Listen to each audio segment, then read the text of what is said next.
Good morning, everybody. Welcome to the class BMN 612, 612, seminar on South and Southeast Buddhism. Today is the fourth session, fourth week, week 4, April 26, 2021. So last week, we were talking about the emergence of Theravada Buddhism in India. Theravada being the way of the elders, or the traditionalist or conventionalist, if you want to use those words. So they were following the tradition, the oldest way as it was, to the letter, without changing, without adopting, without making any innovations. They were following the Buddha's teachings, message, as it is. So that's why they are called Theravada, or way of the elders. And the second very important tradition that arose in India is called the Mahayana. Some of you must have heard of these things in your other classes, but still it's very, very important for us to talk this thing in this class too, because we are focusing on the spread of Buddhism in South and Southeast Asia. So in Southeast Asia, when you talk about Southeast Asia and East Asia, more than Southeast Asia, the East Asia. When I say East Asia, it means the Japan, Korea, those countries. Very prominent tradition over there is Mahayana Buddhism. But they were the tradition, the Mahayana tradition, its origin is in India. So we are now in today's lecture, we are focusing on how Buddhism how Buddhism changed into Mahayana, and what are the factors that led towards the emergence of Mahayana, and how it gained popularity in India, and how it spread across India after centuries. So the word Mahayana, very first, what does it mean? Maha means big or great. Yana means vehicle or the path. So great vehicle, big vehicle. That is the word meaning. I know for sure that in our previous classes we discussed this thing. So greater vehicle or the bigger path, bigger yana, greater yana, and Mahayana. That is the word meaning. And why they themselves recognize as the Mahayana or the bigger yana? There's a reason behind it. In our last class, we were discussing about the divisions occurring in the maybe the second centuries, about second century. The different schools that arose in India.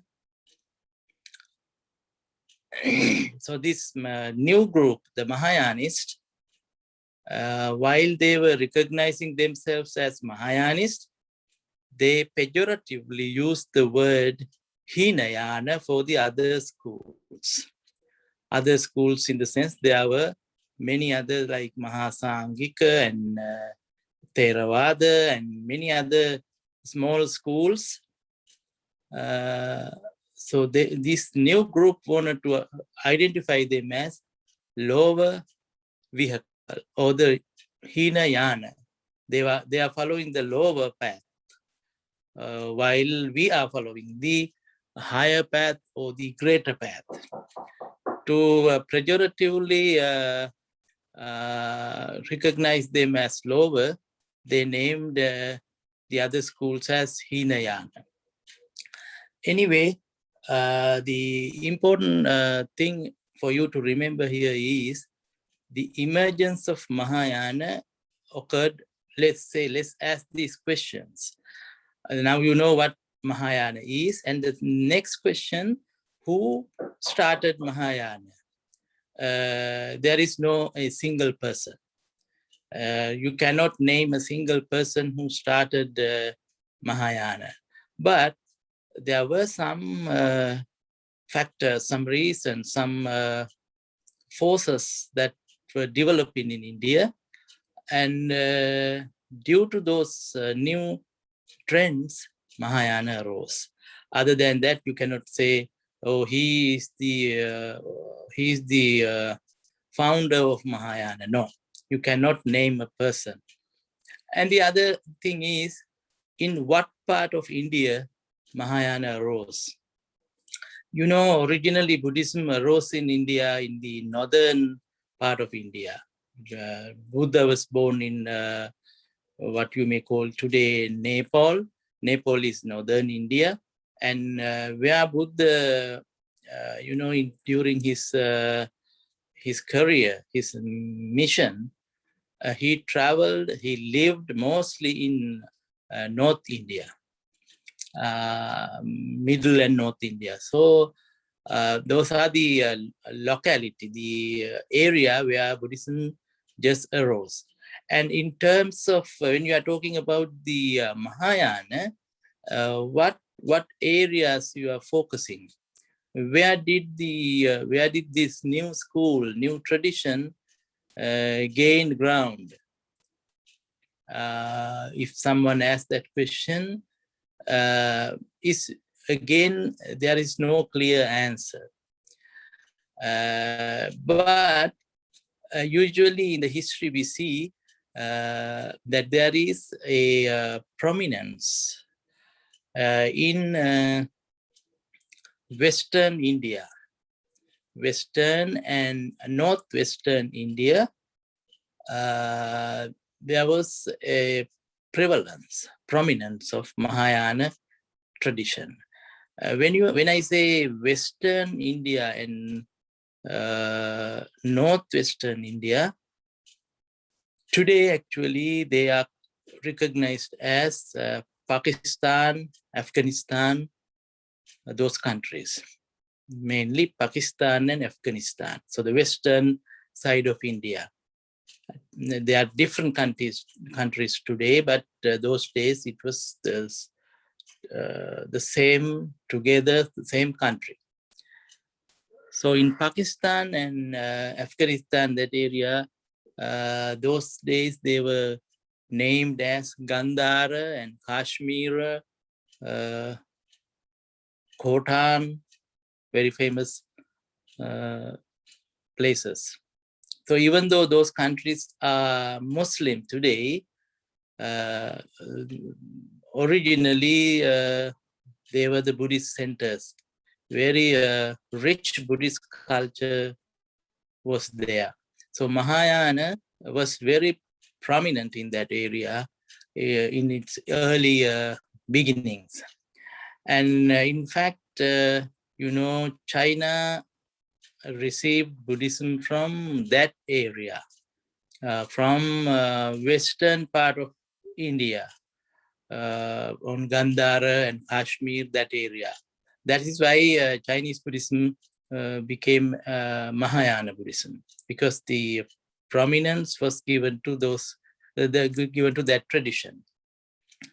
And then the next question that you can ask is, during what time period Mahayana came into being?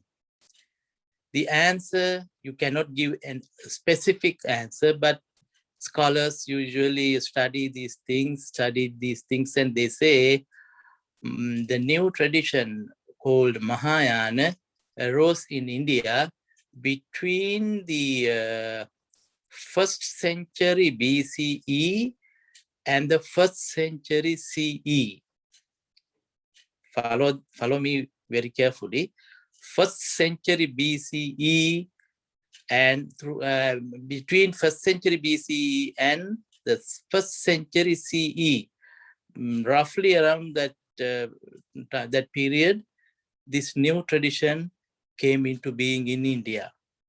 Don't take my word for this thing saying that Buddhism arose. I mean, Mahayana Buddhism arose in Western India. No, you cannot say like that.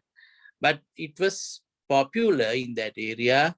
Stronghold of Mahayana Buddhism was on that area. That's why I just mentioned it. It doesn't mean that in southern part of India there were no Mahayana. No, in southern part also there were Mahayana centers and Mahayana monks and big monasteries and all that. So if you want to answer the question where Mahayana arose in India, the correct answer should be we do not know exactly where, but in all, even in Eastern India too. So in all India, during the time period of 1st century BCE to 1st century CE, roughly around that 150 years, around that time, this new tradition called Mahayana came into being in India. And the other important thing that you have to remember is this is the time India, actually Indian religious traditions started to write, use the writing as their medium of instructions. Before, as you saw in our previous classes, the Tripitaka was transmitted from hand to hand, or from mouth to mouth actually, through oral tradition. It is called oral transmission. Everything is in mind, just remembering things and let the other generations to remember. So that was the tool, oral transmission. But the very good benefit that Mahayanists or the Mahayana tradition got during this period was they were able to write things, and they used it very fluently, very nicely to express themselves. So writing was a tool at this time. So Mahayanists, the new tradition, they used that tool very nicely to produce many books in written form. You know, when it is oral, it is not static, and there is the tendency to change things. When you write something, we usually believe that it is confirmed, it is proof. When you keep something in memory, it is sort of not static, not strong. No one believes. Even in today, we say, if you give me that thing in writing, when you give something in writing, that it means it is confirmed, it is a proof. In oral, we do not accept things in oral. So Mahayanists at the beginning, they got the benefit of the this tool called writing. So they started writing books and treatises and big literature. So Mahayana literature was very vast literature written. When you have something in writing, you have the ability to make them strong, and it is not loose, it is static. That benefit was on their side. And then what is the difference between the earlier schools and this Mahayana, the new tradition? The main thing that you can show is in the earlier schools, or the way of the elders, the Theravada tradition, they were saying that anybody can become enlightened through following the three paths. Three paths means you can be enlightened either as a Buddha, perfectly enlightened one. The second one is partially enlightened one, or the solitary Buddha. And the third one is the Arahant, is also enlightened one, but he is recognized as Arahant. So there was three divisions. The first one being the fully enlightened one, second one, Pacheka Buddha, or partial enlightened, or sometimes it is translated as solitary Buddhas. Solitary in the sense that they are enlightened beings, but they cannot teach. They are not interested in teaching or transmitting their experience to others. So they are solitary. Or usually they are called partially enlightened. If you are enlightened, you should be able to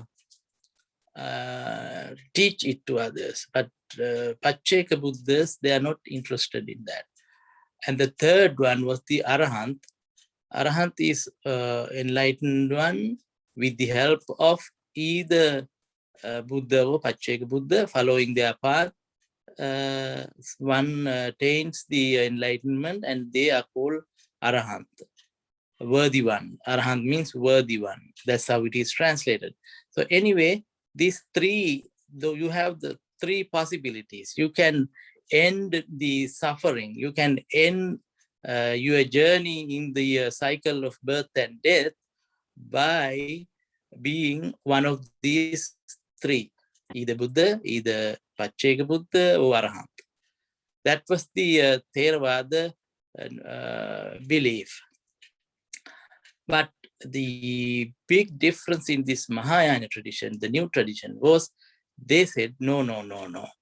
There cannot be three paths, three yana. They use the word yana. You have three vehicles. But in our tradition, we have only one yana, eka yana, just one yana, one vehicle. That is Mahayana, the greater vehicle. You have to be a Buddha, completely enlightened, fully enlightened Buddha, to be free from suffering, or to be free from the cycle of birth and death. So this is the big difference. Now you should be able to understand what I'm saying.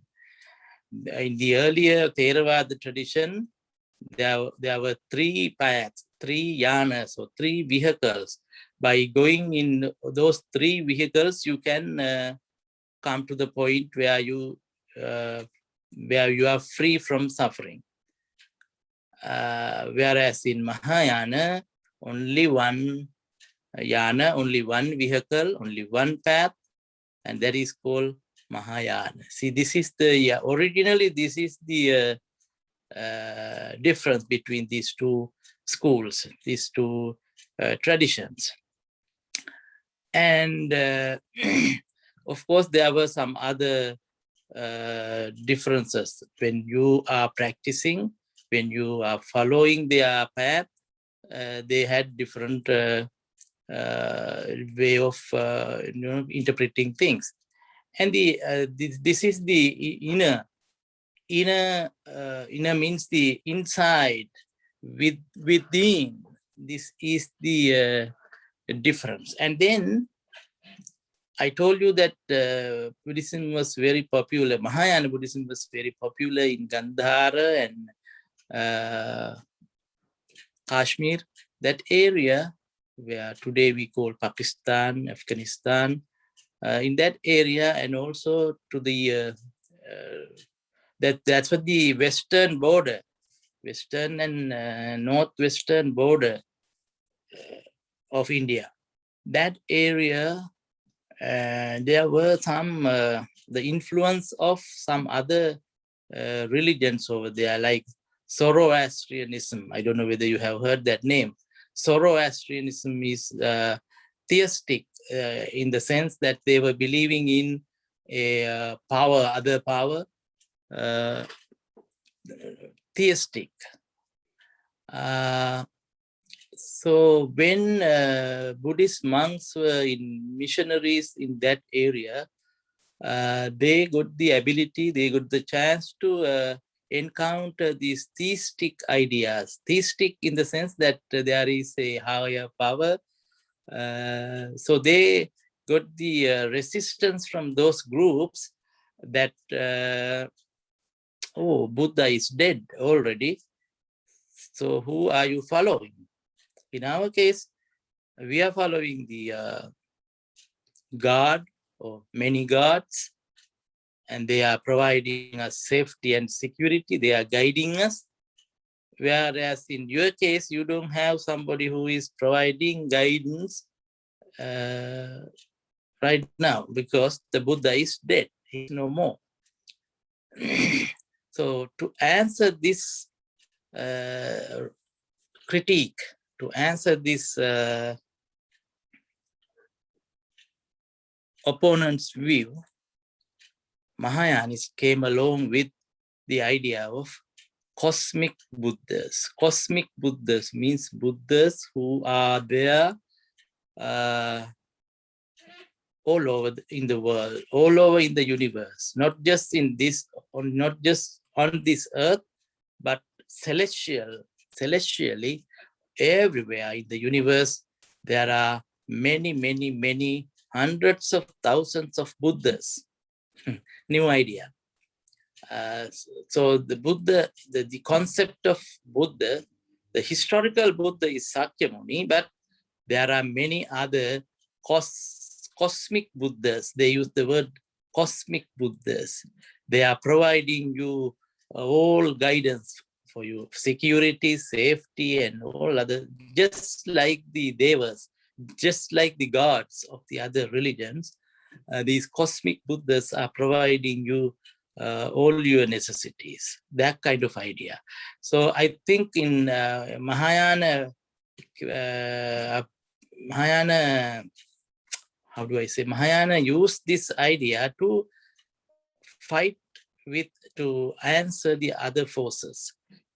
That's why this idea of many Buddhas in the world, in the universe, came into existence with this resistance from the other traditions. This is how things evolve in any country or anywhere, in any culture. Things evolve according to the influence from the outside world. Buddhism, when reached into other parts of the world, depending on the existing traditions over there, things change, things get adopted, things get,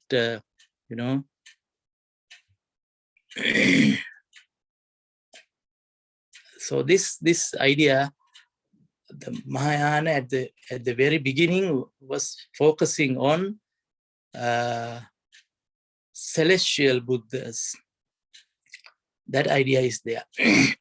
And also later, they came up with big literature, very big, lengthy sutras.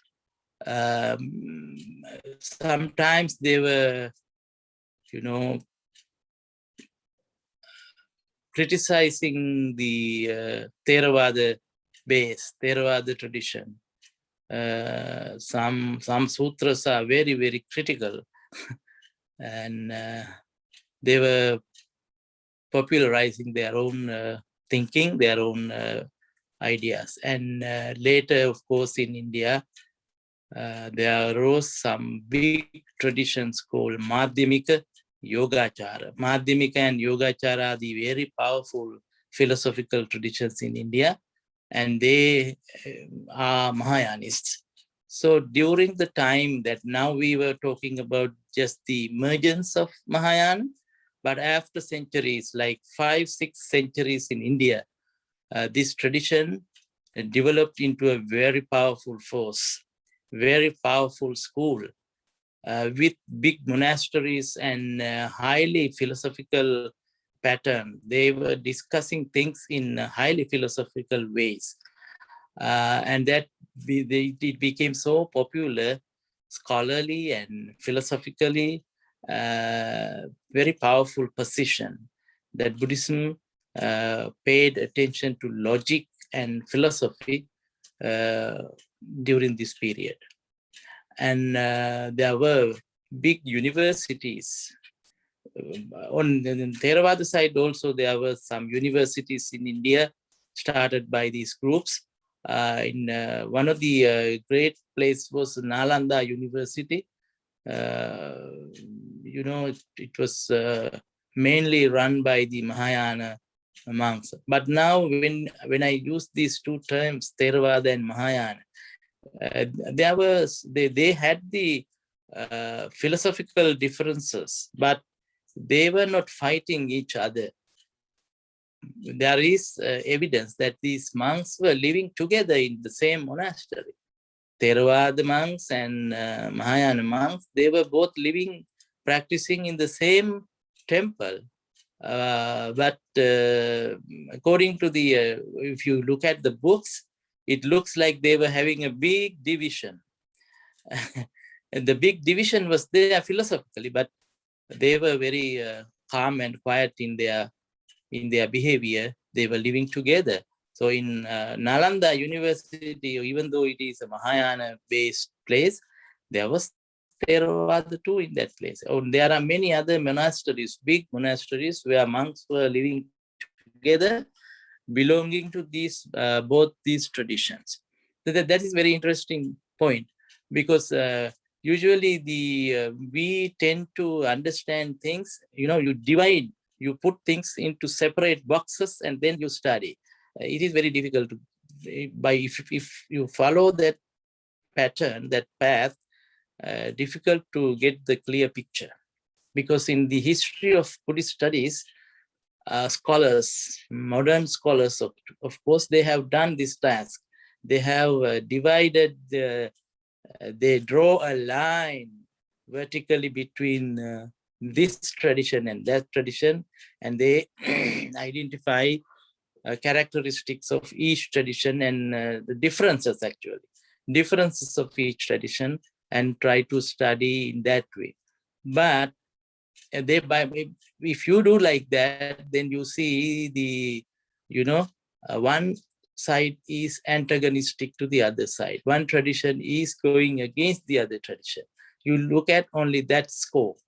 But my approach is actually, what we need to do is to see the common ground between these two traditions. What are the common things, similarities between these two traditions? And then the approach is little different. So the common things between these two traditions are immense, so vast. That is why those monks at the beginning, they were able to live at the same monastery together because there was common ground. They were able to understand, identify themselves, even though they have some differences. So that's very important. And then during the after centuries, like about 6th, 7th century CE, Mahayana was so popular, and it was,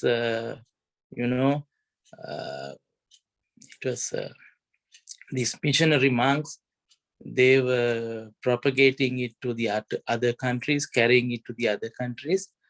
And there arose certain other schools based on this Mahayana tradition, following the Mahayana tradition.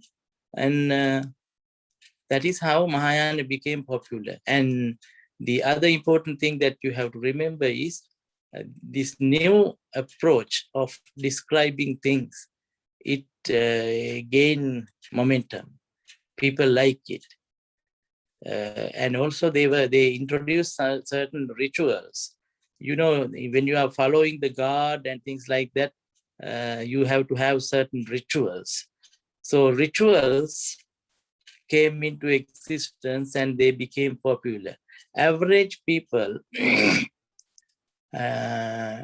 common people, they like to engage in religious practices like rituals and doing popular things. So Mahayanists were able to attract many common people because they were following the common practices, ritualistic things. And that's how Mahayana was originated in India, and also it spread into different parts of India as well as some other countries. And we have one more tradition to pay attention to, which is called Vajrayana. Maybe next week we will be able to look at that tradition. So today I will wind up my lecture here. So you should be able to now understand the scope of today's lecture. It is the origin and the development and the spread of Mahayana Buddhism in India, not in other countries, in India. So during the about 6-7 centuries period of time, how Mahayana was able to gain ground in India and become popular. So please, you will get the homework in the email. Submit your homework in Word format with your name, as I told you. I still see some of you are not following what I'm asking. So I cannot recognize what you are doing if you do like that. And so please submit your homework in Microsoft Word format with your name on whatever you write. Okay, good luck. Thank you very much.